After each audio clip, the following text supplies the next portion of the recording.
ਮਾਲੀ ਦਾ ਕੰਮ ਪਾਣੀ ਦੇਣਾ ਤੇ ਭਰ ਭਰ ਮਸ਼ਕਾਂ ਪਾਵੇ। ਮਾਲਕ ਦਾ ਕੰਮ ਫਲ ਫੁੱਲ ਲਾਣਾ, ਉਹ ਲਾਵੇ ਜਾਂ ਨਾ ਲਾਵੇ। ਤੇ ਬਸ ਇਸ ਤਰ੍ਹਾਂ ਦੀ ਗੱਲ ਹੈ ਜੀ।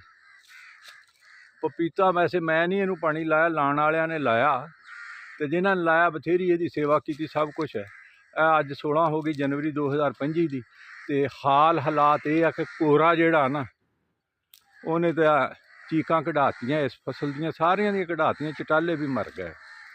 ਔਰ ਮੈਂ ਪਹਿਲੀ ਵੀਡੀਓ ਦੇ ਵਿੱਚ ਵੀ ਅਰਜ਼ ਕੀਤੀ ਹੈ, ਅਗਰ ਪਪੀਤਾ ਲਾਣਾ ਨਾ ਤੇ ਵਿੱਚ ਸ਼ੌਰੇ ਦਾ ਕੋਈ ਬੰਦੋਬਸਤ ਕਰੋ।